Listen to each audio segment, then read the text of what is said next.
Ja, tack kan gå.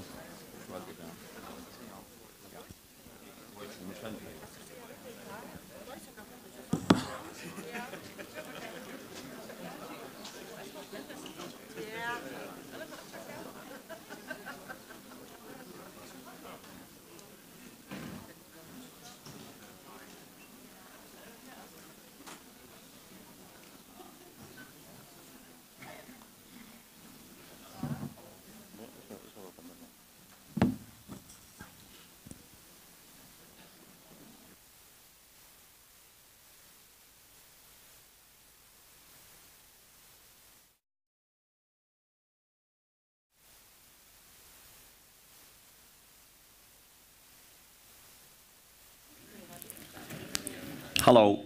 Ja, nu är det grejer. God kvalitet och välkommen till detta tilltaket om Rujfällskapen. Vad vill jag vid Rujnon och tack till Tikkon forsfolk och i Bliskflocken som är uppe i kvalitet detta chatcha. Stefan är så stand in för Jenny som är bostader.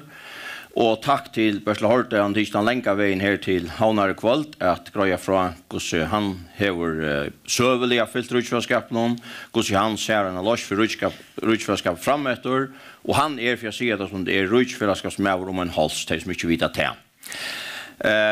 Sambandslockren har kan man säga haft planer om att bryta Rujfällskapen nu i en atoj och vi drar inte så få checka igång långt och point efter Olasöko.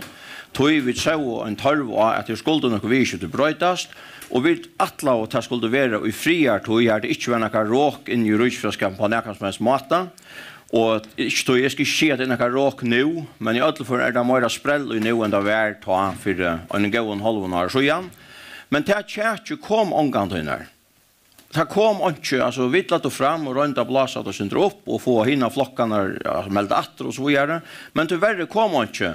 Så ett gott ut Trump görs. Det går ju till han nu till att ett check kommer Rujfällskapen. Men hända geopolitiska tojen vi lever i, hon sätter kröv till Atlantheimen, ösn och här i Norratlandshavet, och en evium till.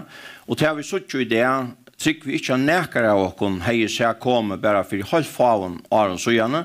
Tror vi att var kanske färn ut av mot att vi lever i en tryckon hemme är att vilja ta bästa och att vilja skapa fri i hemmen och vi skulle leva tryggt och ha ökta välfärd, ökt flit för i hemmens arbeta samman till av en nu stand ju en ölja nekvarvus i hemme här man kan se att ta stora London begynner att spela i musklerna och att en av åkara sammanhållande skulle spela så där ut och spela i musklerna så vi då ser nu till att vi inte att näkar åkarna i vanta men det är så väldigt det och tror kan man säga att det church som vi skipa fyra i kvalt det är så en avläggning av tog och jag tycker vi också vi kommer höra näckmar till att det kommer till togna. Det är att vi har trygglägga till under shuffle långkor men vi vill ju ha allt arbeta fyra ut skapa en tryggan hem och en tryggare följer och hur gör vi det bäst och det ska inte vara någon lögn att sambandslockaren heldur att det gör vi bäst i en fällskapet.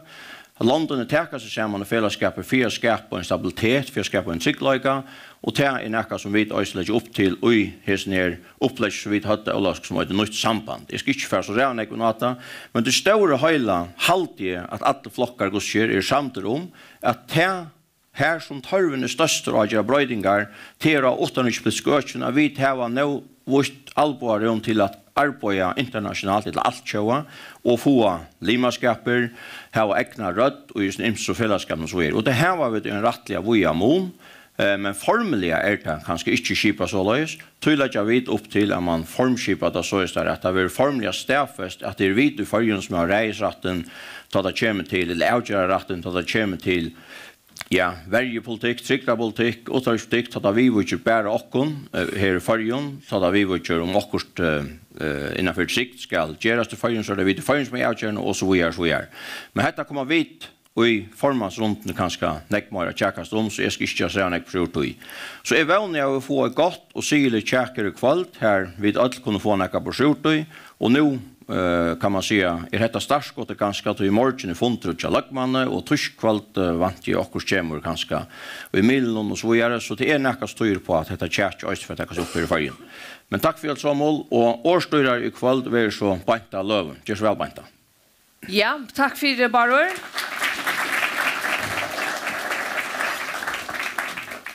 Ivskriften för hesnere tilltäcknon och ikväll så sambandslockren Kiba 4 kvärt vilja vid och i rujtnon vid färra att höra om stövna och i rujtnon så ur Folketingsnon till Anna Falkenberg Folketingskvinna som för greja fra tog så gärna för vid att hitta ett rujtfällskapnon och i sövlion höpe och ta och hur han kan männas. Och det var Bertil Hort där förvirrant Rahari i Danmark och Folketingslimer som för greja fra tog. Lukka gärna vars vi hetta blir strømt i kveld, detta tiltak, så vidt de til. Sjånvarper for å sende et lydesinter nå som part av det i viken, men annars vil det ikke i kveld. Men bare det kan være vi at tiltaket til å være strømt. Men aller først så får vi at hitje etter støvne og i rujtsnån, så fra Folketingsnån, til i Terrensen i omkjøvende det at jeg som kan løte jo at jeg har nekk om å være vi ødel støvne som nå, så gjør så vel Anna Falkenberg, Folketingskvinna. Takk for det, og her er jeg også, så halte jeg for bare heftet til Anka Sennes. Takk for det, og god kveld, altså, mal deilt å sitte som jeg som AHA i som tiltak, noen og som kjært, noen vi havna i, for jeg vet om hese sleitene, vi kan ta bare det var det. Det som bare er inne i oss, så rutfellesskapen jo kommet i brennedeplen, så å si, jeg fyllt øyla nekv, og i Tjertjenon, og i Danmarksberg, i mittelpolitikere, og i Milnon i hele tiden. Så jeg får i det lykke gjøre en kjøda løsning her, hos jeg sitter støvende fra sessen, og jeg sitter jo i, og i til samskiften jeg har haft vi bare danske miller, og vi danske flokker nere i Folketinget. Jeg har valgt at det til utgangsstøy i nøkron iveskriften fra Greino som har vært i Milnon og nere. Og det gjør jeg tog at det det första intrycket vi du för få att vi får in och läsa danska mailar och onkel du följer att det manglar en sin den förska kontexter och tar utsöknar som kommer. Jag vill säga att det således att Mette Fredriksen har sagt i långre tid att brötingar skulle hända och färre att hända.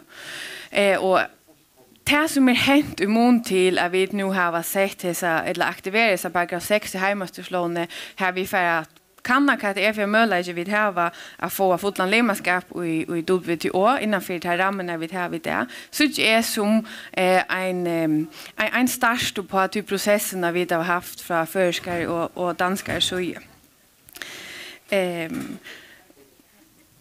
Kvärt det så kommer att ända vi det vet ungen men den känslan sitter vi nu efter att det har varit ja nekvofunden så vi bei AHBska i Färjön och i Danmark och flockar embassfolk så är övervist om att man får inte bruka ett tydligt redskap utan så att man har en vån om att ursluta det som vi inte.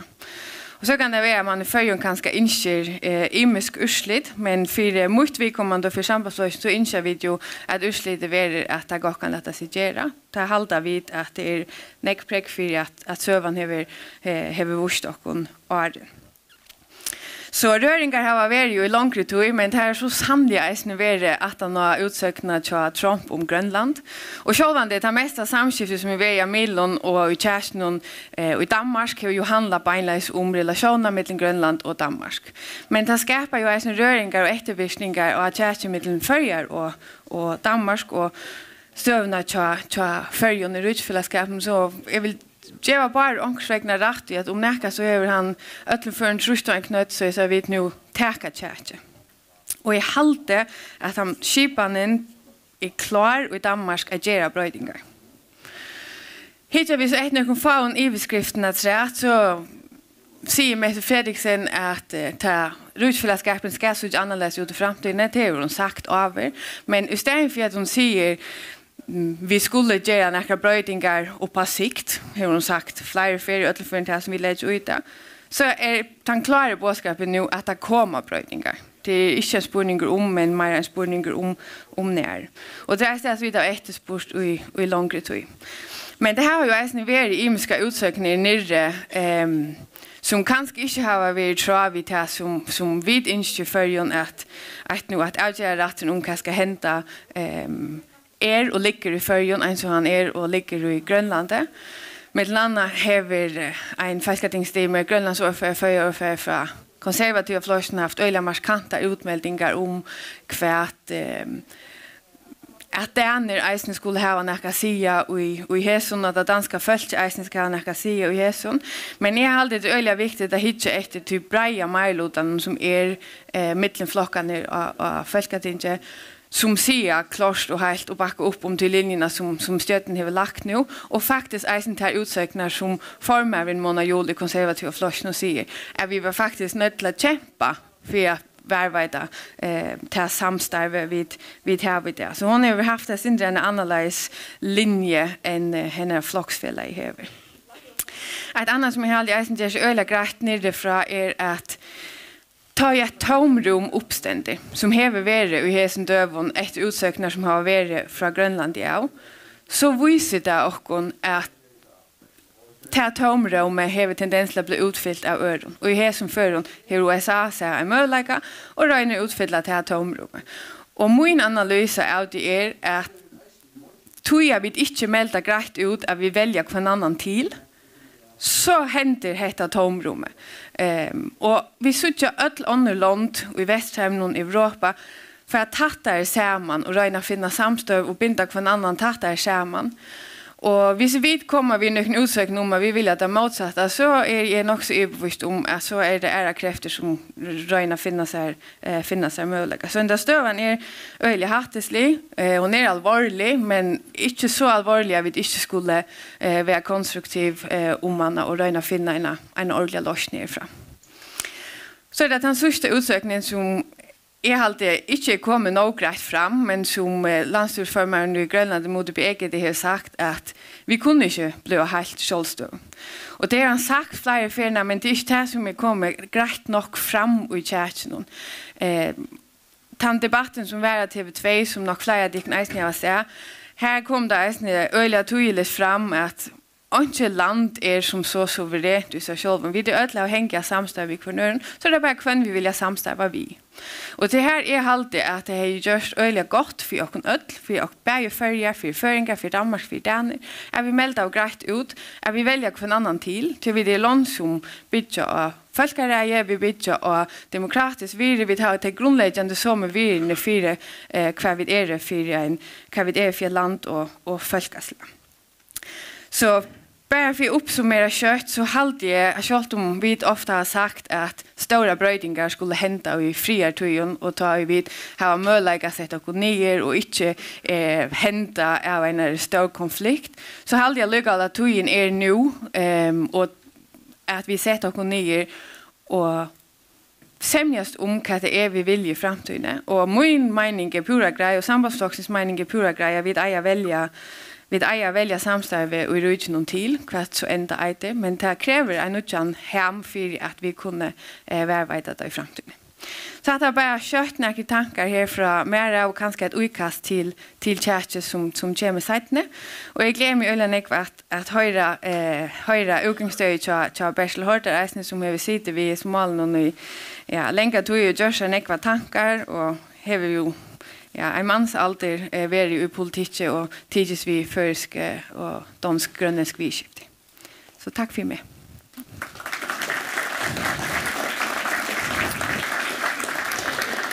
Ja, takk for Anna Falkenberg, Folketingskvinne, og så vil jeg slå over i dansk, fordi vi skal nu høre om rigsfællesskabet i historisk perspektiv, og hvordan vi kan udvikle rigsfællesskabet.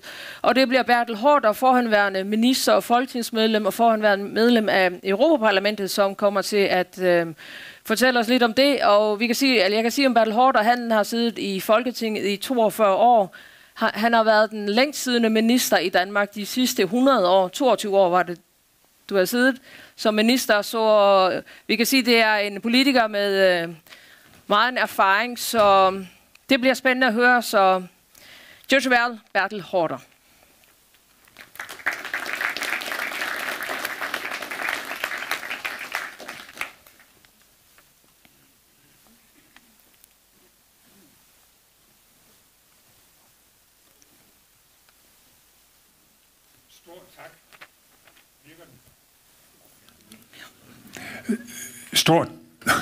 Nu gør den. Stor tak for invitationen og for introduktionen. Man kan roligt sige, at rigsfællesskabet befinder sig i en udfordret situation. Udfordret af den vedvarende grønlandske kritik, som har fået Donald Trump og hans søn til at tro, at grønlænderne foretrækker amerikanerne frem for danskerne som samarbejdspartnere. Og det giver jo en god anledning til at tænke på, om vi har indrettet rigsfællesskabet på den rigtige måde. Og jeg synes, at vi skal omdefinere og ombygge rigsfællesskabet, så fundamentet, så grundlaget, det bliver et samarbejde mellem 3 ligestillede lande, som har besluttet at løse nogle afgørende opgaver i fællesskab, herunder forsvar, dele af udenrigspolitikken, justits, forskning, sundhed osv., alt efter hvad man aftaler. Det kan godt være, resultatet ikke bliver så forskelligt fra det, vi kender, men udgangspunktet vil være bedre, fordi udgangspunktet er selvstændige lande og folk, som selv har besluttet, at de vil løse nogle opgaver i fællesskab. Og den ligestilling bør også præge vores samarbejde i Norden. Jeg er varm tilhænger af det færøske ønske om, at når Færøerne har overtaget et område, så skal den færøske minister være ligeberettiget medlem af det nordiske ministerråd for det pågældende område. Selvfølgelig. Hvad ellers? Og når statsministrene om sommeren holder statsministermøde, og specielt som her sidste sommer, da temaet var Arktis, så er det altså vigtigt, at de også har Grønland og Færøerne med. Og det ville svenskerne ikke. Og det var det, der førte til, at Grønland boykottede Nordisk Råds session i Reykjavik i slutningen af oktober. Boykot, det har vi aldrig set før. Men på en måde forstår jeg godt anledningen, at de ikke blev inviteret til en statsministerdiskussion om Arktis. Det er altså ikke Danmark, der er en arktisk nation. Det er jo Grønland især, men også på sin egen måde Færøerne. Hvis nu man fortsætter den tankegang, at der skal være en ligeberettiget situation på de områder, Færøerne selv har overtaget, så kan man selvfølgelig rejse spørgsmålet, skal Færøerne så have vetoret over hele Norden? Og til det er mit svar, nej, for der er ingen, der bør have vetoret. Det er jo det, der gør, at det nordiske samarbejde går så uendelig langsomt og bliver til så uendelig let, fordi alle skal være enige om alt, og så har embedsmændene jo forberedt det hele, før man overhovedet mødes, så behøver ministrene ikke komme, og så sker der det, at man kommer til at tænke som tidligere statsminister Jens Otto Krag, at det nordiske samarbejde er et sovemiddel. Tænk, det sagde han. Når EU kan finde ud af at undlade at kræve enstemmighed om alt, så tror jeg også, at vi kan finde ud af det i Norden. Selvfølgelig kan vi det.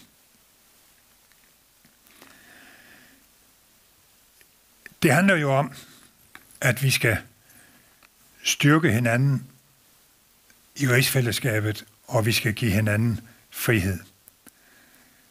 Men vi skal også tænke på, at det udenrigspolitiske klima er iskoldt. Og derfor er der mere grund end nogensinde til at stå sammen. Og det, der er det dårlige ved Donald Trump, det er, at han er imod internationalt samarbejde i almindelighed, i hvert fald hvis det er formaliseret.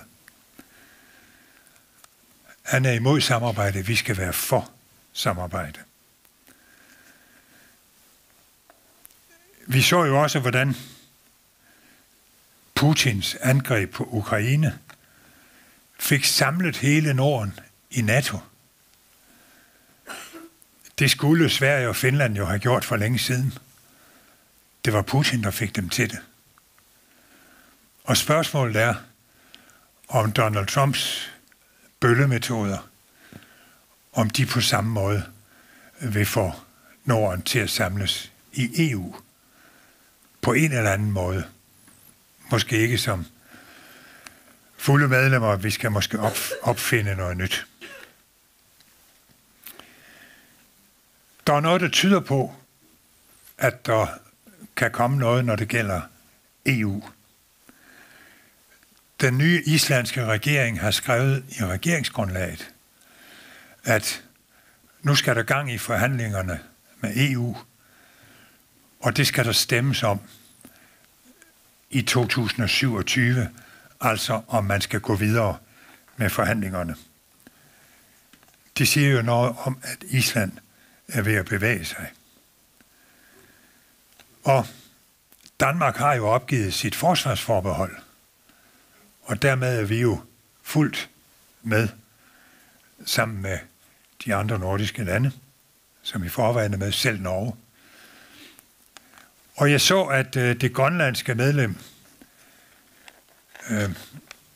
Aya Chemnitz, at hun udtalte i sidste uge, at nu synes hun, at EU skulle nærme sig Grønland. Og deri ligger selvfølgelig, at hun også synes, at Grønland skal nærme sig EU. Og da jeg havde det andet grønlandske folketingsmedlem, Aki-Matilda Høgh-Dam, i mit lille tv-program på DK4, hvor Anna Falkenberg også havde været stjerne, der var hun helt åben overfor, at Grønland skulle med i EU, som Grønland jo var indtil 1985. Så der kan godt ske noget på det punkt.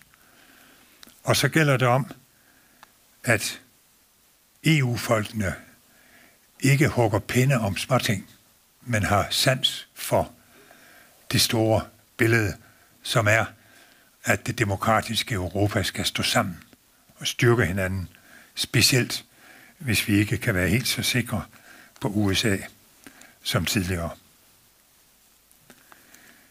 Hvis Island nu forhandler og vælger at tilslutte sig EU, så vil Norge stå tilbage som det eneste nordiske land uden for EU. Og så får de nok også en EU-debat. Og det er det, der gør, at jeg tror, der også kommer en debat på Færøerne og i Grønland. Og der er jo kommet en helt ny begrundelse, nemlig det sikkerhedspolitiske. Hvis NATO svækkes, hvis amerikanerne ikke har den samme iver efter at have et stærkt NATO og efter at være engageret i Europa, så bliver det europæiske forsvarspolitiske samarbejde, som Danmark jo nu er med i, så bliver det jo endnu mere vigtigt. Så det kan være, der sker noget, som vi alle skal tage bestik af. Lyder det urealistisk, det jeg siger? Nej, det mener jeg ikke. Sidst jeg stod her, det var sammen med den meget erfarne danske diplomat Silmer Johns.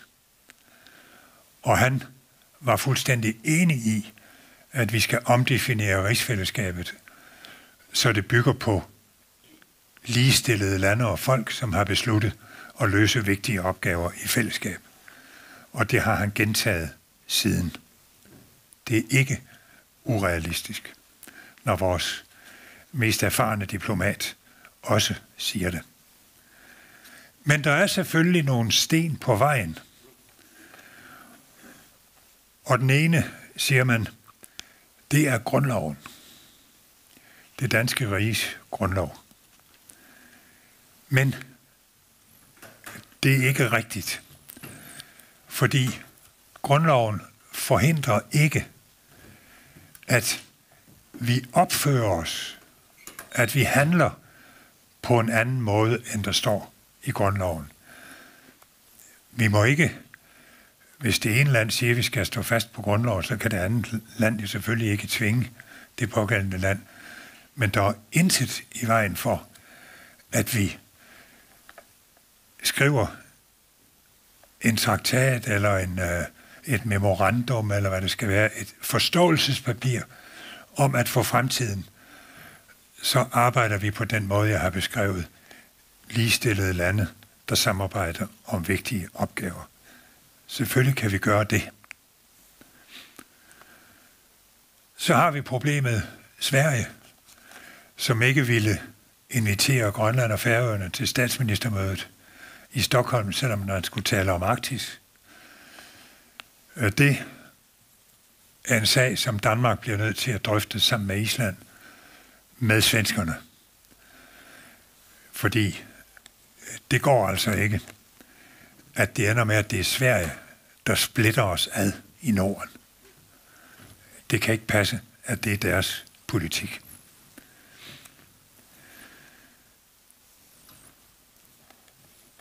Dermed har jeg også sagt noget om Norden. Dels, at det altså ikke nytter noget i det lange løb, at alle skal være enige om alt. Fordi i så fald er det dem, der vil mindst, der bestemmer mest. Og vi skal have nogle større ambitioner i Norden. Efter min mening skal det være slut med småstatsmentaliteten. For tilsammen, så er vi ikke små i Norden. Tilsammen har vi et nationalprodukt, som er større end Ruslands. Tilsammen har vi verdens største handelsflåde. Og hvis man ser på alle de europæiske lande, så er der jo ingen, som dækker så vitale områder som Norden. Nordatlanten og Arktis, som betyder mere og mere, og Østersøen, som virkelig er et krisespændingsområde med mærkelige fragtskibe, der sejler rundt og slæber ankeret efter sig for at rive kabler over, og i øvrigt også med cyberangreb tidligere Sille. Så vi er ikke små og svage, og vi er ikke uvigtige. Se på globussen, så er vi da meget vigtigere end Italien og Spanien. Og Polen, som man nu siger, skal overtage ledelsen efter, at Tyskland og Frankrig ligger underdrejet på grund af interne stridigheder. Hvorfor er der ikke nogen, der siger, at de nordiske lande kunne tage ledelsen? Vores bruttonationalprodukt er langt større end Polens. Hvad er det, der gør, at man ikke tænker i de baner? Og det gør vi heller ikke selv. Og det burde vi gøre. Vi burde sætte os for at udfylde tomrummet efter Brexit. For Nordeuropa har jo fået et tomrum, da briterne forlod os. Jeg tror jo, at Grønland, som jo er anledningen til denne fornyede debat, er ved at nå en ny erkendelse. Det fremgik også af Anna Falkenbergs planche her, at Mutebe Egede,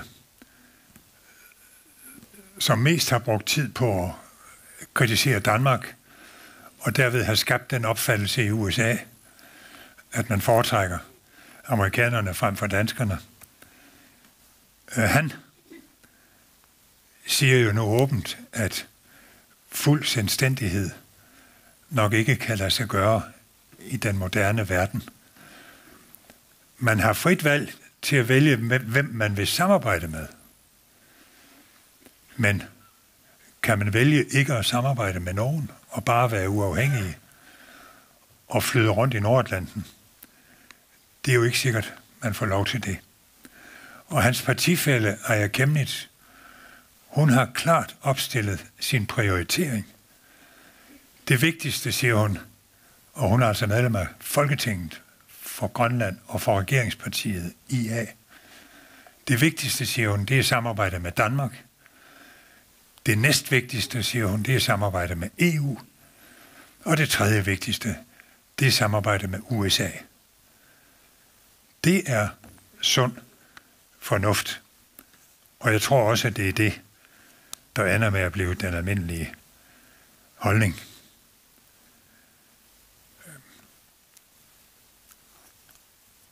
Men nu lyder det hele lidt trist og farligt. Vi skal for det første ikke glemme vores egen styrke, som jeg nævnte. Men vi skal heller ikke glemme alt det, der går godt. Og det er jo ganske meget. Især på Færøerne. En fantastisk udvikling, siden jeg var her første gang. Økonomien, turismen, fiskeforædling, infrastrukturen, forunderligt, lufthavnen, veje og tunneler, nu også til Suderø. Det er jo en fantastisk stærk lille nation, som kan præstere alt det. Og så har vi jo alle sammen stærke demokratier. Vi er rollemodeller for andre lande. Vi kombinerer frihed og samarbejde. Vi giver i virkeligheden det allerbedste svar til Donald Trump. Han bryder sig ikke om internationalt samarbejde. Vi ved, hvor vigtigt det er for små folk og små lande. Og derfor så udvikler vi det, i stedet for som han, at afvikle det.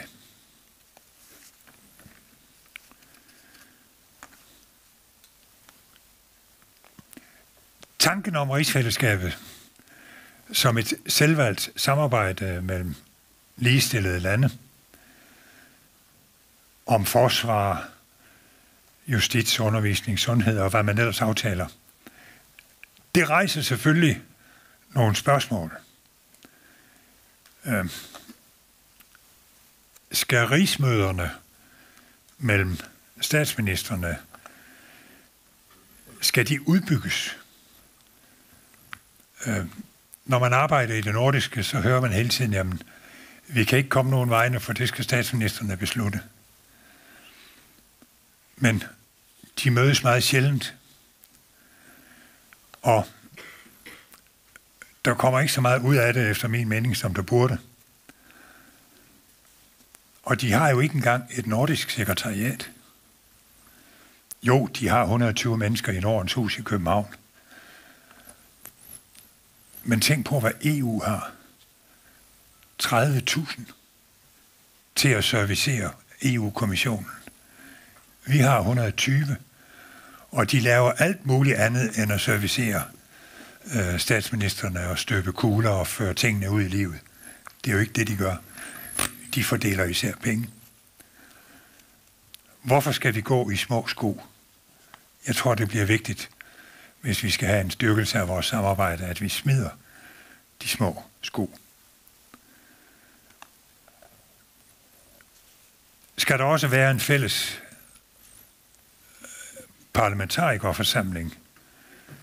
Skal rigsfællesskabet have et lille rigsråd på parlamentarikerniveau? Det plejer man jo at have. Alle andre fora, hvor regeringer mødes, der har man så et parallelt parlamentarikerforum. Skal vi have det? Og skal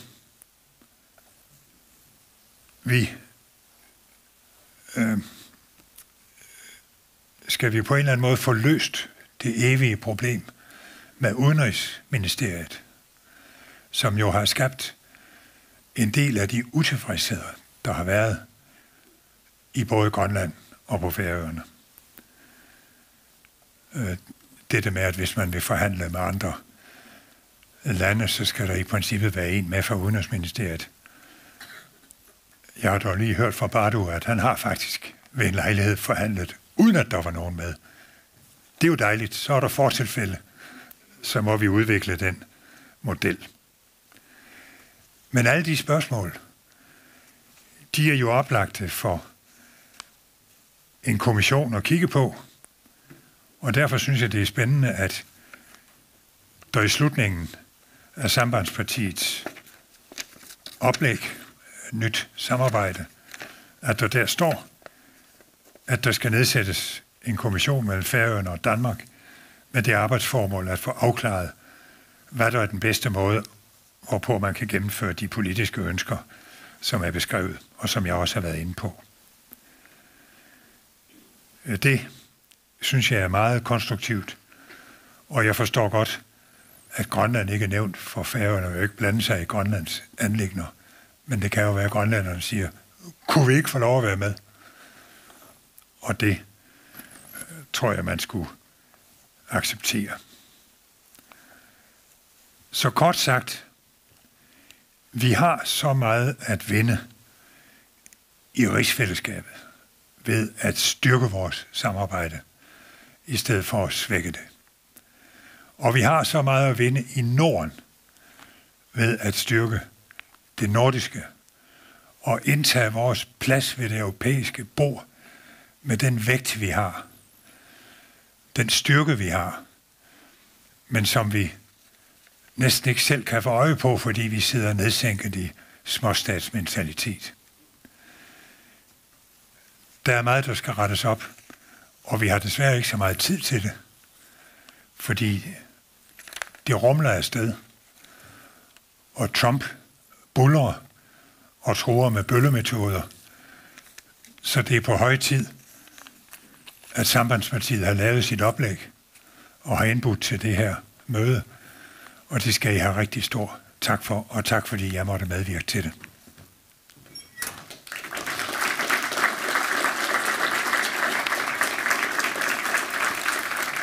Ja, mange tak, Bertel Haarder, og vi har åbnet op for, at der er muligt fra publikum at stille et par spørgsmål, hvis der er interesse for det. Så Det er bedst at gøre det på dansk, hvis man vil have et svar. Selvom jeg forstår en fjerdedel af, hvad I siger. Esben Igai. Ja, Hanna Jensen, som er medlem af Lagtinget. Ja, hun kan mikrofonen stå og spørge. Ja. Nu hørte jeg, at du sagde, at du kunne tænke dig et rigsfællesskab med 3 selvstændige lande. Og det her med, at man vælger hinanden, eller var det måske det, som Anna sagde. Hvad siger du til statsdannelser, sådan at det er 3 stater med 3 nationer med hver sin selvbestemmelsesret, hvor man udadtil helt frit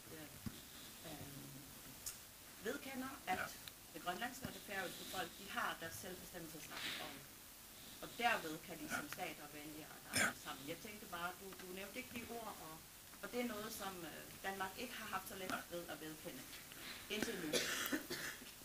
Nej, bortset fra, at alle partier i Danmark er jo med på, at hvis Færøerne vil være en selvstændig stat, eller Grønland vil være en selvstændig stat, så er det deres egen beslutning.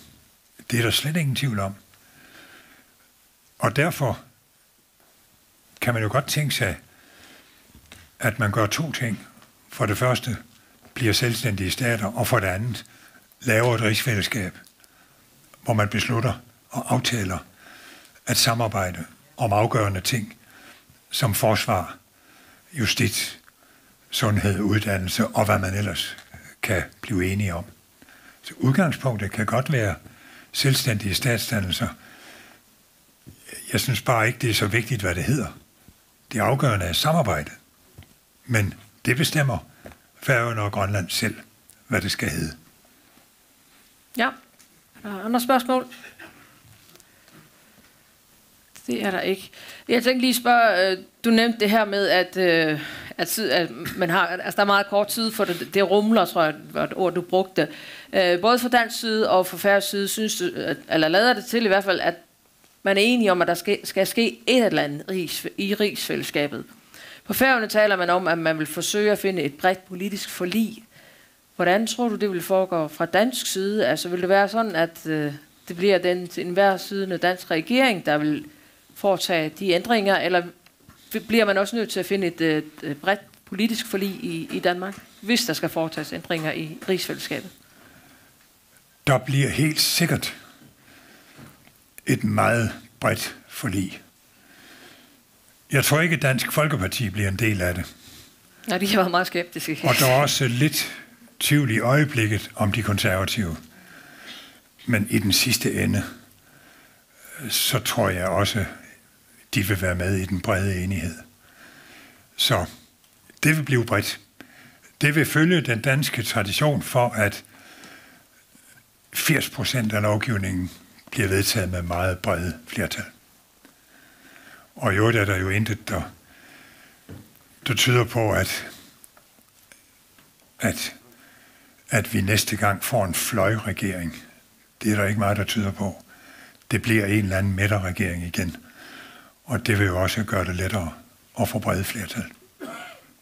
Ja. Så det er jo dansk politisk kultur, og det er godt i krisetider, at det er sådan. Det var det under corona, og det er det nu. Det var der under Mohammed-krisen, og nu er det så Trump-krisen, vi har.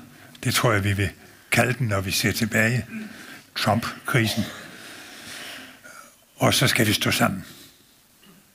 Det handler også om, at når nogle små drenge i skolegården bliver mobbet af en stor bølle, så skal de stå sammen. Ja, men det bliver de sidste ord. Tak for i aften. Mange tak.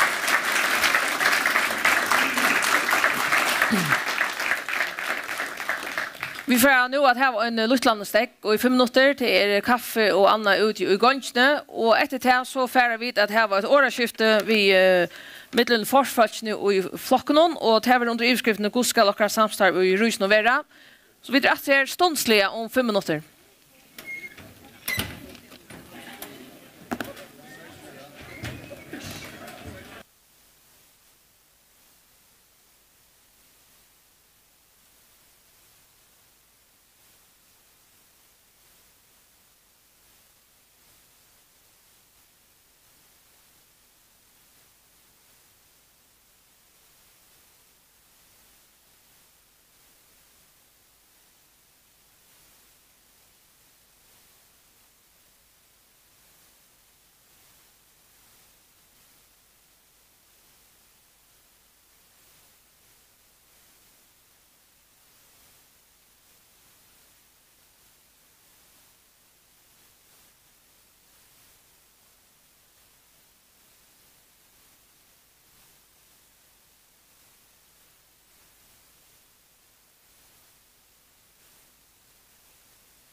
Ja, så färra vi att börja efter och nu är det så lös att det blir åraskifte mellan flockarna om vi iveskriften gosse skall och samstarv och i Rujsnon Vera. Och så att säga så efter det första åraskifte så är den spänta ståan så tog sig upp så det har alltid varit uppa tojorna. Men allra först välkommen Beine Johansen, formar i Fackaflosjonen, Bara Støy Nilsen, formar i Sambandsflosjonen, Axel V. Johansen, Løgmaver og formar i Jaunarflosjonen, Siri Stenberg, forskvinna og i Tjauvalde, Ruth Wang, forskvinna og i Framsøkn, og Stefan Klein Poulsen, som løkteslimer for Myflosjonen. Og vi begynner ved tikkun og i Fackaflosjonen, Beine Johansen, tidssida og i stevneskrone tjatikkun, og i førjen skulle føringa roa til Kjøskabalia Stavnhalt Fackafloksens, og så sier det øysene at førjer skulle gjøre suverener fakkareislige stater hodnastøyne floksens. Hvordan sutja tid utra hesun så at okkar samstarv og i Rujsnon skal være og øysene utra tøymon til støvene som nå? Ja, det just det jeg vet få en så under Kjøstorland og en rettla virka gjør for at vi under. Vi tar også ofta to som det vi at vi tar ganske kunne ha en rujja-fellesskap. Her vi så som med landa med Fredsen i Vårstad, og jeg skal gå fram her på en her man hever 3 land og i Rujsnon som i Janstidleie og utleva samarrett. Så fra tog vi så at vi til Øysten burde ha måløkker nå, og til Øysten nekker tøvner man hører nyrfra, som vi til Øysten halte man skal tagga ut målöga som boiser här man nästan bjöd fram i Danmark. Bara Støy Nilsen formar i Sambandsflosjonen tid lite långt i august och kan man säga ett uppskov fram om att vi tar som tid kallar nytt samband till säga att det blir till att finna nytt lost för Rujfellesskapen vi förjon som självstyrande landet och i Rujsnon. Hur så att det tar för Ja, det som vi lägger upp till nytt samband att vi får stäffest kanske negativ praxis som i det, formskipade eller formaliserade gång förskon. Så är det att vi stäffest att det vi som har avgöratten att det kommer mitteln andra till varje och trycktapolitiken, åttanstiken att vi vill och ner och matrikle och så vidare. Och så samstånds av vi ösne säger till att det är felagsöker här vi stannar kom bäst vi har i fällskapen. Här är vi så att vara samman och ta vi skift nu till så som samstarve alltså att jag samstarve i NATO och så är det ju ganska ägång till upplastes via Rujfellesskapen i Grönland och så vidare. Så allt det som okkar uppgång ute på är att vi får formalisera det som vi alla praktiserar i det i stora mån plus det att vi så göra grött upp kväta som förrest och bära förrest och jag rätt ner för jom och kvärt vi stannar felak som till huvudsaken det som okkar uppskott mot sambandscenter och på. Och så för jag ska se att själva något annat som så ser vi det ösen till att det ska stäffas i en nutjar självstyrelselag att det är förjon outgören lickor om vi skulle ta och en Rujsnon eller inte och det med ger en utdratt hand till lösningarflockarna. Axel V. Johansen, nu spyr jag till först som formar i Jaunarflosjonen. Vi kommer in i lagpasslag 2017, men allra först som formar i Jaunarflosjonen. Nu har vi hukt av hemmasynner till ett av flockon, och så Jaunarflosjonen, du är inte så öjlanlägg om Rujfellesskap eller Rujtje, men jag vet att du i 2011 att du togs vi som formar säger att det är en samrujtjes flocker, halvt ur entities där 17. Så som formar i Jaunarflosjonen, hur särskilt hus och samstarve i Rujtje i framtiden? Ja, Jaunarflokken helt til dronjen i om at skipan vil ha vært og hever virka vel. Vi har heimanstorslåne. Vi under heimanstorslåne blivet til et av rikaste samfunnene i heimenon, og kjøtt også kunne være bedre og det beste velferdssamfunnene i heimenon, og det mest uppbygda landet kanskje i heimenon. Men onker har sagt over at skal man være en av støvet, så må man brøyta støvene. Og heimeren brøyter, og han brøyts alle tøyene, og tog har noen avpjongar i verande skipan. Tog det nejut att in att bröta stövna och det halt ju en danska köttnen post till sinna tid vi har haft flera konstruktiva punkter vid statsministern och danska köttna och det som vi halta till att det nejut att få där återpolitiska höjmen skulle vi ha att det som mot ha en fällskap i framtiden här det tror jag som bästa horta vinja alltså jaunstilla land det vill säga land vi fått självreje men som är samman i en stark fällskap. Siri Stenberg, forskvinna i Tjauvalde, og i stevnet at hikkun her sier førska Tjauvalde vil stånsett vi folkareie, ikke utlensk vald og i nærkere reie, og førja være lostar ur ötlun utlensk om bonton. Ivskriften hvordan skal okkar samstarv i Rujsnon vera, og samsvaret at vi løsner kritikken at vi skulle ha samsvar i Rydsnån? Och skulle alltid ha samstar men det betyder inte att man är parstar under Rydtje, det betyder att man är självståndsrydtje för åkon. Och jag har alltid här som har kommit till nu, det kommit att några morskon, det som alla flockar nu visar att man inskör, det att man ska ha heimelder utan politiska öknon, man ska ha allt som limbaskaper som man inte kan löta ner, och man vill ha egna självsavgöra rätt och så vidare. Och det allting som är knutt att suveräniteten eller knutt att vi vara ett självstått land. Så det är ett eller annat vi att vi skulle fortsätta som vi att få att det inskynne fram det värsta som går inskja som också bryta ta maten som också samstarvar på. Och här halt jag det som vi nämnt att man tossar om tror självstånd som är i en samstarve.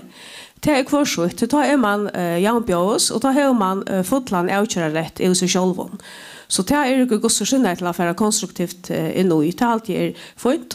Så nu är gången där SNS inte ute på att finna det och vad man kan sämjas om som man kommer vidare. Det faktiskt är det ganska äsne uttryck för det att du kommer så mycket långt att du har bara till smaj feten i ett år. Och ta åker tosa om att vara självstått land så betyder det att kunna samstarva vid utlånerland till utla bruk för alliansen. Det betyder inte isolera sig eller ensamma. Det är också viktigt att säga. Utla samstarva. Rotvang, forskvinna i framsøkning. Tid sier på en løs, så er framsøk vil at følger deres fullvelde. Om vi så har i-skriften er god skal akkurat samstarve i Rydsen og Vera, og ut fra 1000 tid sier Høymasøyne, hva sørst til hos og fyrir der? Ja, altså fullvelde, jeg sitter ikke for okay. Ja, fullvelde mestjer jo at alt valgt i førjon, og for okken det alt avgjørende å få stedfest en førskan kjolds avgjøre rett, og at det har formelig stedfest. Vi kunne ikke bare do på velvilt fra danske politikere som sier så det vil jeg ha fullvelde, så får de det. Altså det må være stedfest. Og så halter vi et eisende at det er helt naturlig hei bor til vi en framhaltande samstarve vid Danmark og eventuelt gjennom fellesskapet vid Grønland og Førjen og Danmark sammen. Men som en kjøstor stat. Stefan Klemp-Holsen, min flokkeren til sier at Høymasund til dikken at i ødelen spørne kunne avgjøre og i førska tjøen at det var fotland avgjøre rett og arbeid. Och så tar det då om att det ska vara en uppgör som till fullna löser ett futchali vidskifte med Danmark och följer mot futchali 4 månader som det här finns av NATO. Men om överskriften är det som hon är hur ska också samstarv i Rydsen och Vera kvärt sig till misslösning till det? Ja, alltså vi söker för jag kan att vi blir more shotstå i som samstarv någon och kanske fördela så att nu 100% shotstå och hur akkurat han tillgången kommer så ut till man tog in vissa men allt alltså vid oss så för jag är alltså knallhårt arbete och det gör vi föringar där innanför verande karmar och innanför vikare karmar. Till att långt innanför verande karmar är det näck som vi kan göra för att bli morgonskjolstå och till att uttaka rätta rötje, luftrum, utlänningar politik och utlänningar asylrötje och man kunde bli vi. Så långt innanför verande karmar är det näck mera så vi kunde görst. Och så är det blockeren och så framvis. Här har vi så vurst här var vi till att skjera blocken i helt först i hesar öltene så har vi vurst att vi kanske kommer att mörskon vi vet faktiskt inte hur det är som skiltar kvar pengar och i hessen samstarven som är där och tog inte vi då få en uppgör för sucha hur hessen fällskapen hänger samman alltså riksfällskapen rätt fortsättliga i mittellandene ja och att nu vi NATO samstarv i andra men jag vill säga formen så vi inte får vilka så är det ett hårt arbete att göra innanför verande ramar långt och här alltid vi skulle göra nekmora för att bli kjolstå.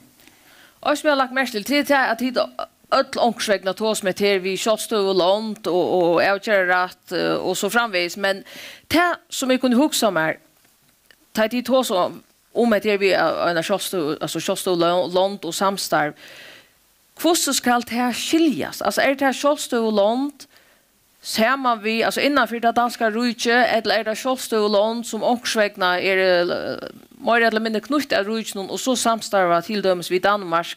Jag kan ganska börja här på Hansen. Du visste nog om att det var till sjönvarsnon. Hur ska det skiljas till folkavlock i Kjolstøvland? Alltså det ska ju skiljas som att vi inte så dömstammar kunde göra alla det här vi vill vi underland för vi får limanskap och fällskap som mer alltså nu att upp jag väntar löden till så dumt för till och men också är fällskaper med landa att vi tar som fisk var ju samstarv så ett konkret döme till med landa NAFO som vi till Pascha och här vi gör avtal med land här har vi inte Kjolstøvland limanskap vi det var doldan limanskap som Grönland och vi har ju kanske inte eller vi har ju som av som Grönland att det kommer till fiskeskap så det vi får Kjolstøvland alltså man kan säga en Kjolstøvland rött alla sten här vi här vi kunde göra avtaler och sen kunde ombaka av mal allra bäst till det som ligger ut i så och hur det är ju man kan säga knyta rutschnon eller och en sån fällskapet vi kunde samstarva vi underland ösne så ja men jag hade inte som idé här man kanske ser det vi det kanske under underland. Bara så Nilsen, nu GTA sambandslokker vill vara innanför Rujtje, men framvis av Kjolstøvland, hur ska det här så mer utörsljande tolkast, alltså hur stora mån?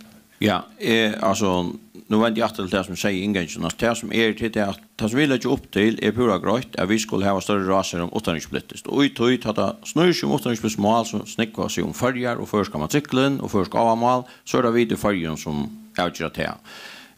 Men det är öliga gott att se att det är Kjolstøvland och stater och så vidare. Men vi ska bara veta att det är 4 månader som vi det här var och i Rujtjefällskapen. Alltså Danmark får inte vara garanten för budskapen i färgen hvis vi tar kocken ur Rujtjefällskapen. Det säger sig självt. Alltså tar för inte säga att det finns Jordan vi släpper det och tid gör akkurat du vilja budskapet och fortsätta och allt det där så stannar det inte att för och bara ta mestur och det är inte Rujtjefällskapen när det så snart om det snurrar sig bara om goodwill så vi det här var ute till landveidaron.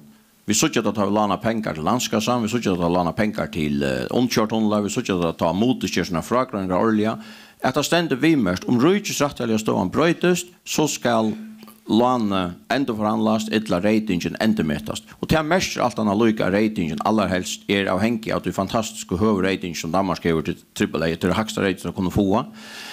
Och vi bara hittar ut i Island så ligger han räntan till Cesarfutchen kanske under 3-4 upp till 5% hackre än världen ut av räntan för en upprätter. Det betyder att ett lån, hvis vi säger om 3% hackre som är lagt sett för 2 miljoner, det kostar 30 000, det är 5-6 000 kronor eik om månaden för setusöjar.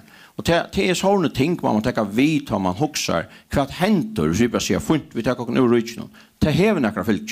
Men om vi tar med det vid Kjolstøvland, om så är det att ett land här som både Danmark och Färjar och Grönland och Sverige här var AHMAL skulle så ett lånten via till dömestamfonten av genomförde? Ja, här håller vi då en 4 månader färjan.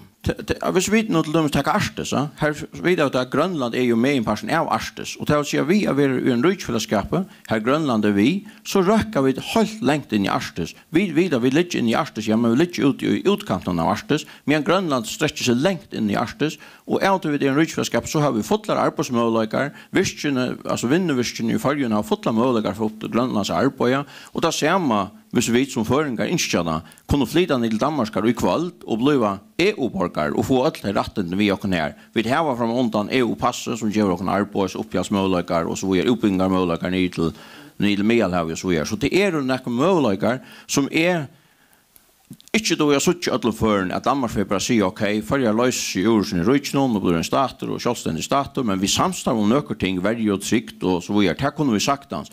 Men ta arbeidene og ta møyleikene for det, det er vi ikke stasjon og til i samfunnet.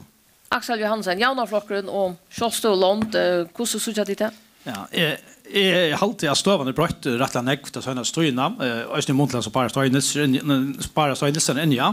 Jeg tykker vel at det er til, så støvende er på et nå, at vi kunne brøyte at det er fellesskap med Røy, så vi framvis er jo en fellesskap i Danmark og Grønland, og Grønland ikke, det er så opp til Grønland. Men her vi får alt de rettene som vi har tørva, som har Kjolstøvland land, men det er, hvis vi får en nødvendig fellesskap, og annars er alt noen det sammen. Til å si at blokkeren, og vi til førren ikke at det er det sammen, men jeg minker kanskje 5 millioner næsta som samgång själv annars det samma. Dökreklarna framvis dansk, domstolarna framvis stanser och vi har fått en avtal om varje och trycktarpolitiken så kunde vi akkurat som i det standa her, så 6 klockan och börja som till attarna om vi vill utöka lögreglerna eller inte, eller när vi ska utöka så framvägs. Jag tycker att det är stövande brott som vi har med att det är till att göra något slika avtal vid Danmark. Det är rymliga optimistisk. Forskunnan tjål, någon nickar, jag var ju samt vi Janarflaksson, alltså. Ikke utlåkast kan man nok snakke om. Ja, Sjølstotland, det er en sjølfyllkjær for åkken. Til at man et land av Janbjørns føtter ved utlander. Man ikke til, så man verlegget ikke ordentlig til. Men det innenfor karmanar och de skulle ruja ett lag utanför det du är Sjølstotland så har du ängna och så just två självor avtalar vi underland. Ta har du ängna reje och du kan ta alla outcher självor och det är som så att det åker inte att man är en stater. Du tar kan man göra alla avtalar. Det så som det är i lötne så är det några outcher här och inte kunna göra några egna avtalar. Det tänker skulle ganga och göra danska mentläkare. Men nu lägger bara Axel Johansson och bara Stein Nilsson upp till att man blir Sjølstotland innanför Rudje så kan man göra Sjølstotland. Ja, hvis man Sjølstotland så halt jag att det är läge man för in i samstarv. Så till kvarskjut, men ta gör man det som ett land, som en stater som har fått land själv att göra rätt och som kan ta alla outgöra självor. Hvis man tänker lite då med och har arbetat nu vis ner vid till omalen och det ganska tutschar. Typ bara mer än det. Så att och kunna vara och en söka att vara limor och en total samstarv. Det har stor antydning för okra utflyttning och annat och kan ge och större viror och okra utflyttning och annat än okra har vi det.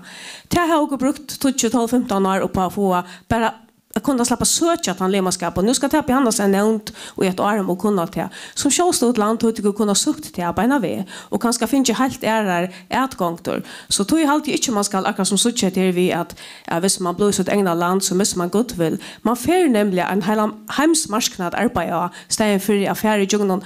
En av det så kan man färra ut i Atlanheim till man på sig självan och till väl det som är ordentligt viktigt. Och det att uppbyggelse för norrön och annat, det har man avtalar till. Så man ska inte vara så nervös för att göra avtalar. Till ett land har avtalar om att hjälpa för norrön och man tar uppbyggelse för norrön, man köper hälsotjänster för norrön och så vidare. Det är det som man gör det. Och därför man själv att jag fortsätter vi att när man ett självstort land. Men det är bara så att man inte vet till borg här som avgör när vi tecknar, så är det tecknar över 71 och man häver inte överskan och att det som händer. Och då är det vi att man placerar herre i Engnusse i allt nu för att säga kon i Engnusse. Det är en till också vera och skulle förrän ska bestämma för ju. Och så är det Rotvank kvärt så jag tid för det konsum av Sjølstotland. Ja, vi tar för vi gör så det här mal och vi tar omhuxa lösner som Free Association, Commonwealth lösner akkurat kvosse vid snickat här samman inte så öliga. Alltså här är vi öppen för flera möjligheter. Det som häver tydning det att det är en fällskapper som vid färra in i frivilliga som vid tackar stöd till om vi är i eller färra ur. Och att vi här helt naturliga finner det av kvart skulle vi arbeta samman om. Och så är det öliga avhavers. Hur kunde man skatta efter EU? Hur man här skulle vi haft ett fällags parlament? Skulle vi haft ett råd av landstorsförtjädla ministrar som tog sig fälla av tajman och öknen som man var fällags om. Alltså här så jag vet alla möjligheter. Det som är avgörande för oss är att man får in som en vi åker självs avgörar rätt. Och det så inte ordentligt ber till så som Rydgesfällskapen är konstruerad i lötna. Men jag tror så att alltså bäge det som vi sagt här och jag hade eisne att det som vi sagt bäge i Danmark och eisne i Grönland att det är ingen som har ahoa att spränga allt i luften och öllfärra och kvar sin natt. Jag hade alla pastor sucha en mening och i framhållande samstarve. Det är bara under kvar en tredjedel det ska vara. Ja, vi får komma in att här och utlöta med Stefan Klein Poulsen och tid alltså för Sjølstotland skulle så det alltså innanför eller utanför eller bär till. Ja, alltså är så en tillgång för mig här vi blev mer och mer Sjølstove och är så det som en självfyllja att vi skulle ombåka själva. Jag vet det så mycket stolt av våra övergång vi touchla innanför till dem. Och idrott att Sjølland vill jag visa ombåka själva. under märken tar vi för ut och kappas då WTO gör ett annat utöjligt på här sjön vi skulle släppa fram ut som är i land och akkurat kvar vi länta kvar för konsumtionen ska se ut på längre sikt då vi öl illa se utöjligt på nu men helt öliga viktigt att vi avhållande arbete fram att bli more shotstå och I följd först är att vi ja, jag ska få det rätt fram. Vi följer också vi är först vi följer som vi följer en fotbollsspelare som till kanske för ofta har sett av bunchen och så sitter vi här och gränja vill in och släppa spela fotboll, hur släpper vi till hata gilte och eller handa distan och så framvägs. Men så huxar där första fotbollsspelare landslinjen och tar som sitter av bunchen tränar minst lika harst som hinner för att släppa in att spela kampanjer och här halt vi tar så mycket arbete att göra av bunchen här så vid alla tunnar sita kan man säga och vi vill först släppa ut in av vattnet och till uttaka målsökna och till allt är en lika stor skam vi ska bruka det här året att vi inte har ivetitje mer helt än bara grenjum att vi inte släpper här det skulle vi ösna men jag halt bara man ska inte glömma hin past han är minst lika viktig. Axel Johansen, nu får jag spela som Luckmar. Du har kallat flockarna fond och I morgon. Du säger och I alla söker rövna att här att nu ska jag finna att också när här att du tar som med här vi att man ska finna en lösning det också vara utanrikspolitisk ösnon och tar man nötter till att lägga det här och seminar och samband lösning och vägna tillväxt. Så kvärt är också utgångsstöje för att röka innan semje mittel flockarna I förjon om och vägna en dagföring av vi skiften och I Ryssland. Ja, jag har alltid att bara höra chat här på så börjar man att diskutera och jag själv rörs nu att är det nöjt uttaka lökreglerna och jag har uttaka lökreglerna nu och jag minka blotch och kött och jag minka blotchen så framvägs. Det är uppgångarna så vi har var uttouchliga. Det är av ett utrikespolitiskt är det en spännande trojor och inte få ägång här så vi vill få ägång. Och jag har alltid att flockarna så stannar här I samtrum att vi vill ha att ägångna. Och till hålla fokus att här. Och så hålla fokus att här och låta allt hit lite och lyssna om vi skulle uttaka lökreglerna lite eller om vi skulle köra reachwatchen lite. Hålla vi fokus att här så tycker vi kunde hålla en semje här på en och så tycker vi östen vi kunde få en semje vid Danmark om hur så vi kunde göra det. Tror jag att danska skötten alltså statsministern har sagt allmänt morgon en affär att hon inte tror jaun sett land. Och hon inte vi skulle ha där uppdragspolitisk höjmel för inte men samtidigt som hon sagt att hon mer än färg vid värvita rutschfällskap. Det vill säga att hon är synda till att här neighbor brötingarna och ge vad kunde höjmel där så vidare törva. Och det är det som är för läget detta I morgon att hesa 6 flockar hålla fokus att här så tycker vi kunde sända samman och vara samt helt än affärer I kurs natt. Sända samman och vara samt säger Luckmar Banja Hansen vad säger du till det? Jo, jag alltid att det är kommer från gott att ha fokusat till att netto ta och I Metfrexen har sagt det I åren att hon säger för sig en fällskap med tror I Jansteland småste grupp att vi målagan och så skulle bruka så fotbollsterminologin så blir det nog faktiskt om att blöja skifta in och då ska man helt vara klar att vara skifta in och jag hade också några tunningar vi stannar för hållt det arbete här det tas mer kanske så från och så när vi out till att det arbete ska geva några framsteg så mata I mån till att vi får större reje och jag kan landa jag hade inte man ska vara och det arbete och det statskvot att lyda eller det rättgång så det som man också hör att vånande är det semje om att man kan ta större steg mot självreje så är vi kvar för det fin och det. Ja, så var det Rott som markerar och så Siri och så bara finns Rott. Ja, nej, jag också bara att stöva nu och I mån till senast ta om alderskifte man vill lösa. Ta var det näkre pastor som vunner vi bara halta fast och lämna sig attra och tog man yngste status quo. Stöva nu det så lätt att jag tycker inte att status quo är en löst för näkra. Och slett inte för Danmark och så bestämt inte för Åkon. Så tror vi vid nødt til at samstarva, og det som jeg hører her er hvordan at vi er samt en øyelig stor part av vennom. Ja, så er det Siri Stenberg som markerer det.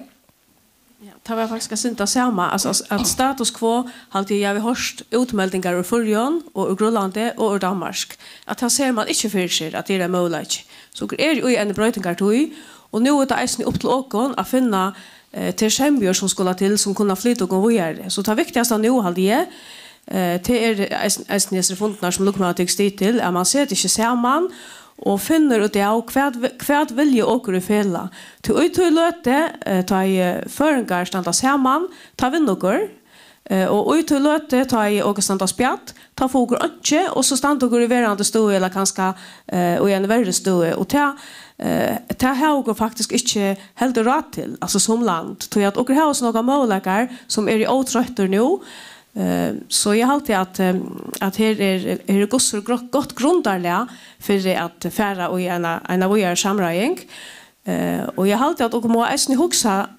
hur väl fyrje och är i fyrjon bara vi folke och vi boskap och öron till inte ta ting som man inte kan uträtta så till äsni kan vi inte vara stora och framtida men att söka förmåner och att tar man är i självständigt land ta några dyr som öppnas och några andra samstör som att kunna tröjta som kunna göra till att och kunna få det än bättre och kanske är som kunna vara mer solidarisk för andra land och hjälpa till också själva till hålla fast och utlån ta med folkreslig tillgång till någon som är så är det bara och Stefan och Axel. Ja, jag tror bara för att komma in och hampas banan helt en fotbollsbana. Ja, här flickar ju inte nämmer. Men alltså sambandslockren runt jag bjöa in på banan och Aulasök eller bant efter Aulasök i fjör. Här kom bara runt in på banan. Men ta Trump tog allan banan. Ta kommer alla ränna in på banan. Och nu här standar det och jag hade inte vid öja för jag var till banan om för det finns ju urslit. Och det är inte en spårning om att vinna, hatta lite. Det är en spårning om att få en skipan som vi alla kunna vara vi på ångsväckna så att alla kunna leva vi så att vi samstarva helt än nu till ett mer tids ofta som om att jag hade sida bara barstut att avvisa flockar söka konfrontationerna för att få skapt en konflikt så kan man snacka om det att det är också galliga och vi har några helt särskilt ting som lagmar in i rörelsen nu till rotanspolitiska eller spännande trådjan som blir för ström nu och det skulle gärna kan vi men jag hade ösnja vid att få avsluta och säga hegger nu tar ut allt upp till revurdering och få en skipan som kan vara nekvar framåt som styrker om samstarve om fällskapen till att man snackar om suverän land här så öliga möjligheter så för det första är inte 100% suveränt land i hemmen i över helt inte så kanske det blir det mest suveräna landet nu vid Trump vid styrpunkten det kan vara men ta kommer att stanna öliga ensamma och föra söka innatter och i fällskapen och i hemmen och så är för att ha det bättre hemma och i sin egna land i östen. Så det att säga att hvis vi blir så rena stater så får vi öliga handelsavtal och dubbelskatteavtal och konkt atlasen så är kvui alltså geopolitik vi har akkurat ser bästa döme om hur USA kallt geopolitik är. Trump ser ett hål tog till konflikt mellan Danmark och Grönland och vad gör han? Han säger fint, vi kom här sänder ända sonen jasar. Det är så realistiskt som hon här vi är. Sänder sonen jasar vid en Trump-flickvara. Jag säger här är vi och alla älskar i Grönland.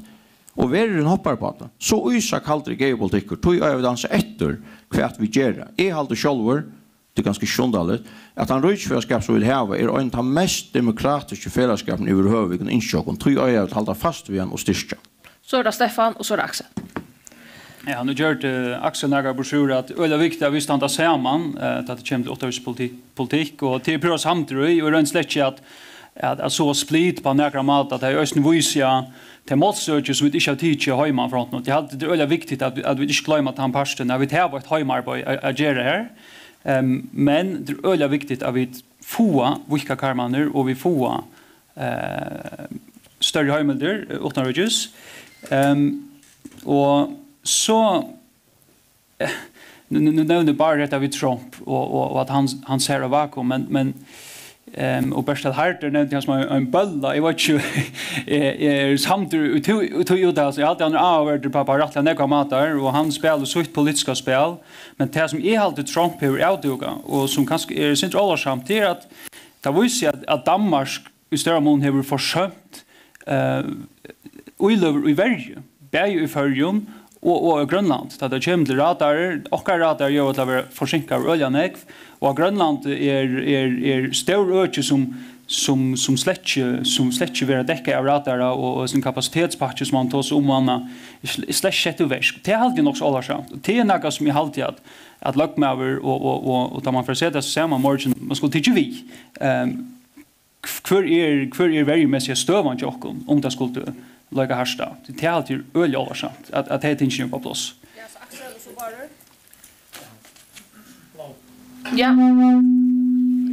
Ja. Ja. Det kan nu va? Ja. Ja. Ja, om du kommer av banan så må man ansett vi renna och offside alltså. Det är det. Men nu är det grön 6 nämnde sett. Och hon står ju om vi kan få limanskapet då det video och då vet ju löver och över limmer. Tror jag att det är en fällskap för staten med för shotstå och totlodger och till förger. Problemet är att just som säger Danmark säger att det kunde inte vara limmer här till grundlagen förut. Och nu får den outcher är så optimistisk om det blir positiv outcher då får så men om hon är positiv så lövet hon inte att få limanskap i öron fällskap som kräver man en stater. Tror jag tycker vi är losten är och inte så neckvinjer ja att vi bröta fällskapen tror jag shotstå land och i en god samstarv samman. Och att Danmark inte för att kräva att vi skulle plocka ska väcka morgon som var det tycker vi att einfallt inte för att göra till stövande brött så näck så man hickar stövande det så betalar Danmark möjra till OMS till Rumänien och Bulgarien att betala förjar och tar man Grönland har en rutschweiding av mitten 4 och 5 miljarder allt där och som är 30% av har intaget för så Danmark säger till fint till kan gå för rutschfällskapen och Grönland men blocken han ska väcka om 4 år så missar Danmark Grönland. Så är det några andra och så är det långt vägar sagt för inte komma på och vi kommer tala för det. Tror för Danmark inte gör det att Danmark inte är värvåta fällskapet med Grönland och vi förger. Så du att statsministern säger att vi måste bryta fällskapet så att det framvis har en fällskap. Det bryter det inte så då är väl danska köttna så att så detta fällskapet sånt alltså själva innan allt länge. Så du också inte att fortsätta i spårningen här så stor tutning som man har för 25 år så att ta så var om man skiftar stå i 15 år. Nej, det tycker vi inte. Nej. Så bara som markerar. Det var om det vi väljer. Det så är att välja eller utrustning till välja är att farna ner efter alla stans i Europa. Tror jag vi har haft man helt att kalla krutchvare av Berlinmuren fall och så vidare. Så det var en outdoping nu det sista 3-4 åren. Men brottlarna nu vaknar vi till kallt andreim. Nu ska allt uppdopas åter. Så det är inte Danmark bara som är försömt. Arktis och Grönland och Färjar och så vidare. Till allt landen i allt Europa för samt militära utrustning. Och det har gjort så Trump vart vid långt sedan förra omfärden som fortsätter. Här han säger att jag varska nu skulle typ betala. Det här tror man vet som amerikaner att betala för tyckare tryckt. Och ta begint man speklen att öka varje utrustning efter så det är öle anfallgering av verkligen att säga ja men Danmark ska få samt Grönland och Arktis och så vidare. Till alla hemren eller alla och passa hemren som får samt det. Men då det kommer till nu har jag Axel Lackman snackar och när kommer här vi Rutschweidingen är det inte snack om Rutschweidingen det är samtidigt att hon är inte det som är avgörande för en framtida fällskap eller inte men till rätten när jag kan anställa borgare tja vinnarna och tricklöjen tja alltså tricklöjen i bröjaste mästring bäge fotjalliga och tryckta mest på alla möjliga matar som är uttrykning till att kämpa Rutschfällskapen och här är det sidan tant dagen vi ser nu är vi inte längre en pastor av danska Rutschnon eller av Rutschfällskapen så färdar helgestanda budskapelia 18 och karik. Det då inte så firma det gör. Så är det Siri, Stefan och Rot. Tack för det. Nu vet jag inte hur det är rätten tar vi också om. Som också har med uppbyggning som ofta har nämnt så är det ju norrländska avtalar som trycker till. Men jag har alltid till att ståan i hemmen är ordentligt allvarsom och det är nästan vi att man är kommit i en sån särskild stående nu att hvis vi åker inte själva ta en outcher och bli samt och några ting här hemma så är det öliga kött att några andra sätter dagsorten och kanske hämta i åken. Till det kanske inte till man sätter Grönland och han ska Jeremy Klogan på det. Så to och sambandslockren är samt. Nej, det vet jag inte. Och kanske och går så samt om man ska samstarva. Men jag menar bara att hvis man tar så stundar vi Trump på Grönland. Så ta första som händer tar han för ut och säger ja men nu ska vi ha Grönland till att det andra sport. Det är så mycket att så kommer att det visar till Grönland. Tar man inte över det så själv då är man inte ordentligt till.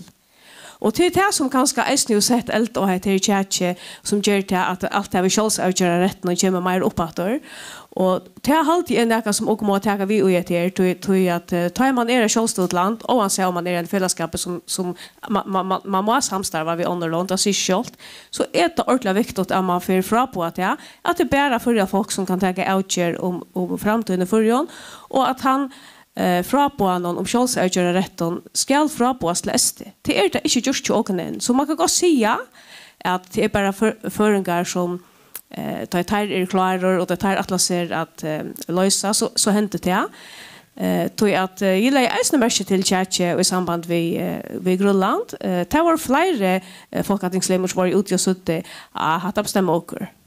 Så det är viktigt att få självsavgöra rätten på plats och att det är parter som sammanhängen som också in och nu.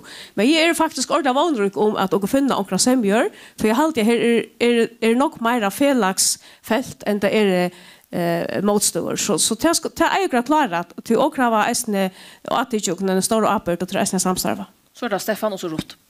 Det var ett av vi variabilitet nu. Här ska jag bara pröva rätt och att det är inte bara Danmark som så tog man till allt Europa som är li och Sovjet tog man.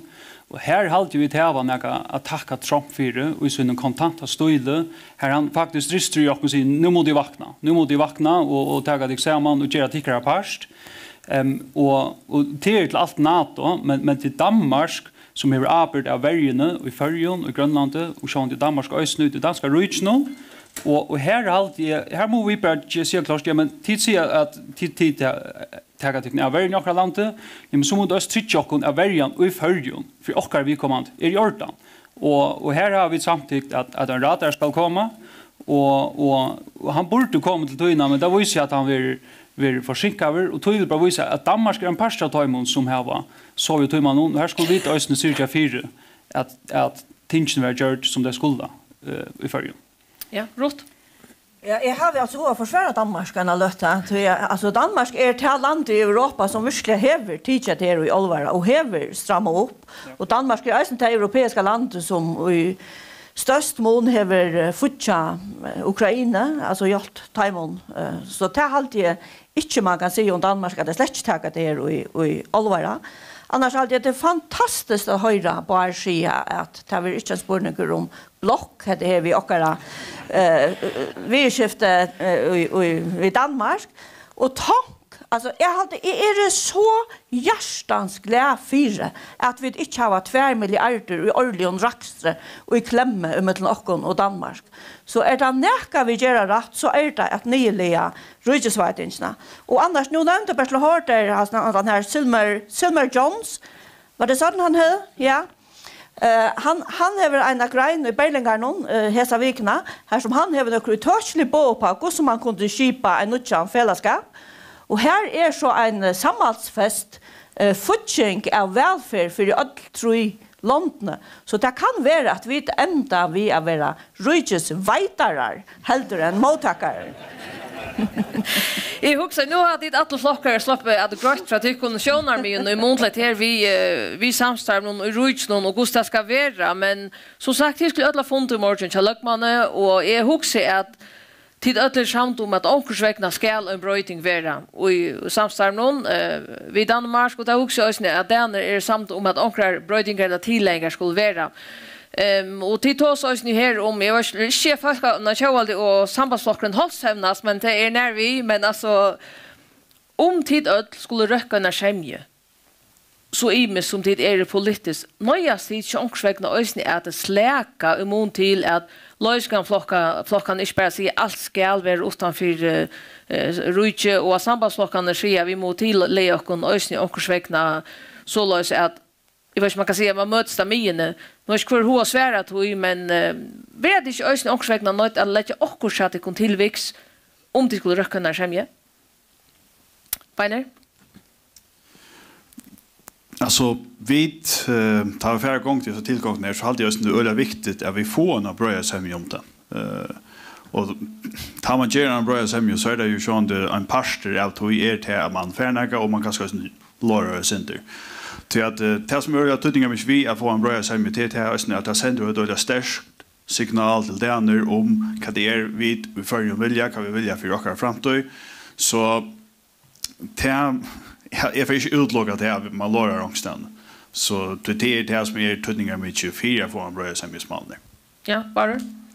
Ja, alltså det som sambandslokken har lagt upp till är ju en okkar upplägg. Det har satt vi då, det heter okkar politiska utspel till hur vi kunde skipa röjtfällskapen av Nordjon. Det som är avgörande för sambandslokken är att vi inte missa rattender. Det vill säga, fargar ska inte missa rattender, borgarna får inte missa rattender, vinnarna får inte missa rattender. Och är så inte firmar att Danmark, som särskilt är, kan man säga, eller kunde vært han som sier til jo, vi standa fullt inne for alle, vi standa at Afrika rik, men tid slett en parstra av okkar, altså rujtje, tid åttan, tid sjálfstendig og så gjøre, men vi samstar om noen ting.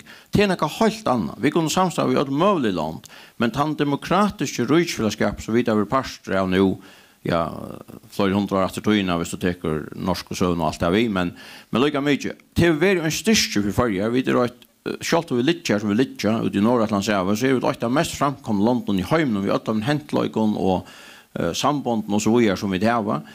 Så det er øyla viktig for samarbeidslokken at vi varvar av teg, og vi styrkja til samstag som vi har, til heter det den mest demokratiske fellesskap, eller den mest demokratiske fellesskap vi har kunnet innsjåk. Så du helst at ditt ångsvekk har släk og synte vi at krevja nu var det man kan kalla det nutmasker eller jag håller det att sambandslocken kommer ut i en utspel om att bryta rutschflaskan bara det är att släcka kan man säga som nästa säger att sambandslocken kan det närka men väl i en helt annan det sambandslocken är något av flocken i färgen som är flott så långt då det kommer till rutschflaskapen men här och fram så har vi det ösna skriver i våra upplägg att det ska stärfastas mittellandet alltså mittelfärger Danmark att om fargar välja att ta sig på rutschflaskapen ja men så är det föringar och bära föringar som avgör det så det är Staffe som Stenbeck spyr efter det och det gör vi nämligen fyra för lyska flockarna vi Axel ja inte för vi att hos av rutschwatchen annan men också ska komma in där ta det bara säger för att säga att han vantar så vitt nu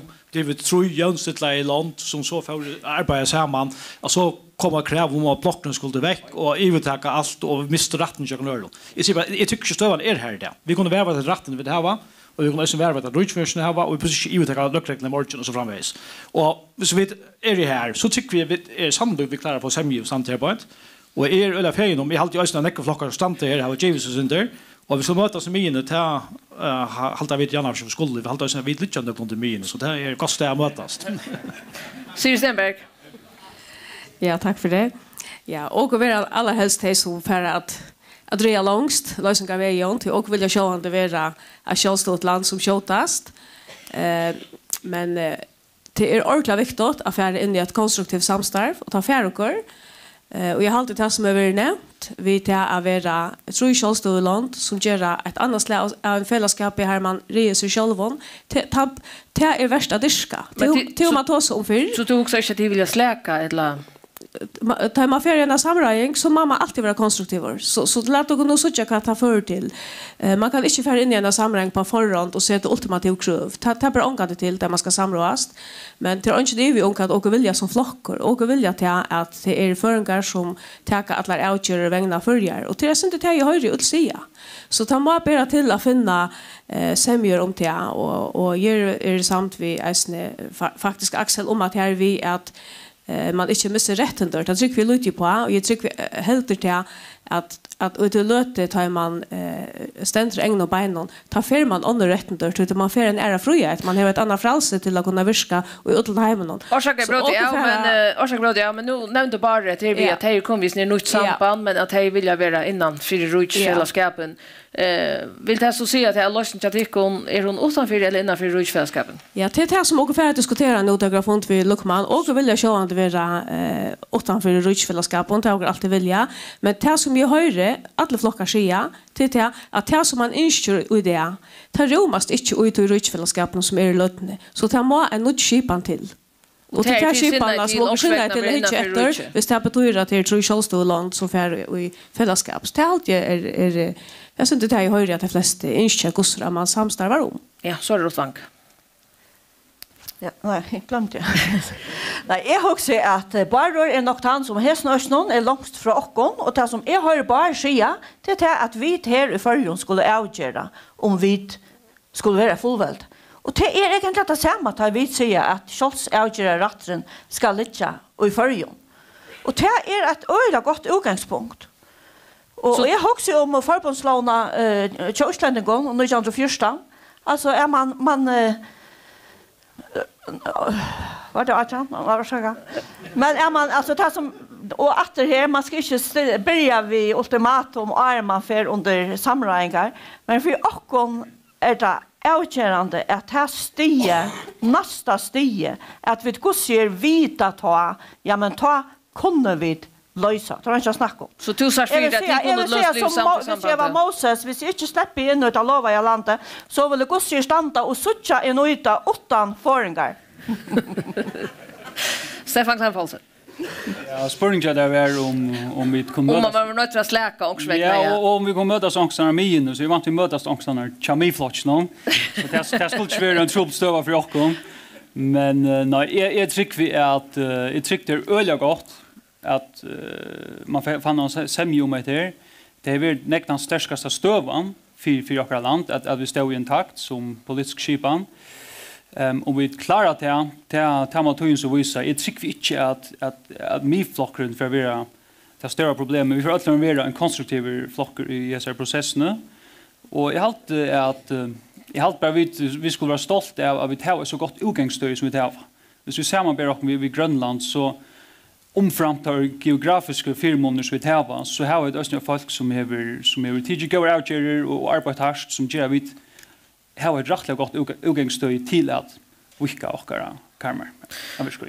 Axel, har du sett några eftermarsk 4 när du ska ta eller tidslava rötterna semje så eller så om dagföringen av Ryssland eller Ryssfällskapen? Alltså mitt nästa flockarna här på en. Nej, det har vi inte gjort, men drönchen är vi om att vi kommer att vitchera då, det är långt färdig gång och här alltså mera inte bara såna som funnit i samstadsranar har vitcher stövna och i Ryssland vi där vitcher av flera fonton och alltså mera oformellt för avbjörning av det här vad som kan lösa det här och kan vi kunna bryta och ta kommer att vitchera inte minst ta där vi fonter åter i förjon fonter samstadsranar i juni och år. Så vi vill helst ha eller är vänliga vi kunde ha nöklunda en ny stöve med dessa flockarna så vi tar vi för fond så har vi ett backland att flocken som är ombord allt löktingen. Till nummer 2 så GTA processen är inte utsatt att akkurat nu orsaka är att vi skulle ha eller att de skulle ha ett väl i Grönland i senaste 6 april så det går nog man kommer kanske när man vill nytt landstur i Grönland det är också inte avska processerna men åt processen i Grönland vi kunde gått själva ta oss vid Danmark så vi kunde instocken till täpsamma vid och som Grönland samma skipan till det här vid Danmark i framtiden. Så du huxar att onkersväckna en Felix Nystöl ett land är en Rydsfond som är juni. Här hemma. Ja, här för också ja med likon. Ja. Och hur ska jag nu vi skulle klara runt det är men det är 8 år och 11 månader efter av hissen här väl ska någon här vanta tid att det är hämtar dagföringar och vi just nu mellan förjar och Danmark är en väl ska jag också Leo det kan börja ut här Stefan Kleinfolsen vanta till att vi just nu mellan Danmark och förjar och sväckna är dagfört innan väl ska här Elliot. Jag vet nu då men jag vet inte om Toria säger vanta då att det är då shortly. Jag ska att dessa tillgångarna jag får också om ett annat politiskt mål som så simpelt som att differentiera priserna till strandförsel. Det allt man tar som i touchar och 6 månader till och det har inte funnit att just än. Så vånande kommer more manpower att hätta så vi såg ett urslit Aron men man var inte angående politik. Så Rotvang Jag tycker att tröste som vi upplever nu utifrån för att göra kanske hetta gånger skjutare än hvis det att tröste inte var. Siri Stenberg? Ja, jag är samt i alltid att det ska ganga kört och det kanske väl närkrant att du är så öppen för jag finner semje så bänt nu så att till det små jag nu med att ni rätt. Det är alltid till angående går så hänt ju för att man har hört alla flockar säga att här vill jag brötingar och rättare stå. Så och här var ett vad ska man säga momentum. Och så vet jag helt inte vad för det hända ta det WTO-mål över outjust. Det kan nästan bli också outjurande. Men orsaka bröt är med spårning vi vant att då en dag för en Ryssfällskap Ja, det gör jag och jag har alltid till nej för år och jag har alltid att och jag lätcha utlander mål till växt nu och saunas de hetta det är det viktigaste mål. Axel Johansson. Ja, det ringte å si at det var akkurat det som alle, så vi er ikke at det ikke er vi kunne gått for oss samt her, men vi skulle løsne ta seg i Danmark, og kjøtt Danmark arbeider, og vi finner en løsning i Danmark, til en annen parter av det.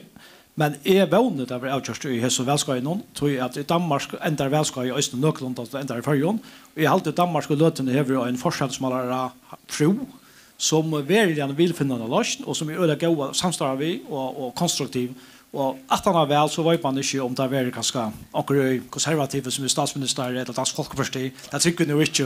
Og det er jo, sier jeg. Men for øyne du så ikke skunde under kanskje finne en løsning, er vel skal ikke til runde? Det tror vi det er for å ha funnet i morgen. Så du vant at det er vel skal runde? Jeg sier ikke at det finner en løsning her på en, men så spør du ikke så lenge vi kommer i Danmark. Men jeg er optimistisk om det for å finne, eller det er ferdig til, ja. Bare? Ja, nu är lötan alltid en synkare. Och jag tycker nu är lötan. Alltså hvis det inte är nu så är det bench för att ta gånger som det check om alderskiftet ta ankjente, substenta. Och momentet är nu, alltså det danska skötten över sinna och snacka och samt vi Axel Jansen är att Mette Frederiksen är nog han statsministern som häver lusta efter kan vi ha sagt. Alltså jag prövar att Lars Løkke var statsminister och han lyckas som jag ska inte så avgångarna men han spurte att ja men kom tid vi ankronas kom tid och dansk politiker haft han feilen där och vi bara hållt samt med Roy tar haft ett här tar ju vilja röst förja eller rutschflaskapen tar ju vilja brottnäck och så gör tror jag tar bänken för så kommer äldre och det är en feiler som dansk politiker har gjort men Mette Frederiksen har från början över vi på att göra brödingar så jag tycker lötan är nu så skulle du få det görs så där får görs en fast men jag må bara lycka skjuta lutsyndrer till att jag halta på fra på Olasök och Axel va. Vi får på inkattlei och nu är det i januari man har varit gott nog men jag håltar att han så kanske tempo i upp nu. Det var ju att få till Gosman då. Benny Hansen. Jag skulle akkurat ta som att tempo vi har funnit en kandidat nu jag hoppas det är inte köra det för men ja, jag vill nog väl att det kommer jag upplevde nog kött och vi skulle korfa för några förring för att därför jag gänga hålltar eller mer än det. Så du väntar oss någon lösning är väl ska i runde. Ja, och vi hade helst hålltar mitten till nästa fond så ja. Tack för Stefan Klan Paulsen, Ruth Wang, Siri Stenberg, Axel V. Johansen, Bara Stoy Nilsen och Beine Johansen och så för är att jag var Nej, vi tar att han har släpper det för tuschkvalt ju som vart någon. Men det är Bara Stoy Nilsen som är formar och i sambandslösning och som ordnar fyrjes ner som släpper att ända kvalt. Ja, tack för det tid att vi mötte så folkastärsk måste vara en slags mansters långrockning vi upp till att checka born här och i allt jag vet att finns ett öle gott check. Men jag hade man nog varit han som mest skeptisk ut det som hållsvämt med mest det var fullväldslockande med en ganska samrutslockare var ganska synt mer frost och från tøy som vi har lagt upp till så jag var inte som sambandslockare ungefär för längt men jag hoppas att här kan bästa till att få ett check i allmänna rummen och ösning om vad vill jag vet och i rytchen hur ska vi skipa kom fram efter och nu är det så sett ordentligt för och efter malen nu vill vi kalla in till kalla in till Lökman i morgon här kommer vi så kunna ta oss och lytsen det mera jag ska skjuta tro nej men i rakt vi att anko för att se synd mer än det se här allmänt i kvalt och så igen har skilta landa vi då check i Sjömarp någon en för nästa vecka formas omfär till glädligt och Östen tid är hopp jag finns några personer ner så det var ända mål vi funnit någon till att vi att skulle få några personer att flockarna skulle släppa fortälja några lunta karta våro och snöchnon och i halt och själva att det teacher som om i ödlan förrän är vi att kunna finna en lösning innanför jag kan ska kalla det navnet ska så inte spilla näkra men innanför tandfällskap som vi har i det. Tack för det.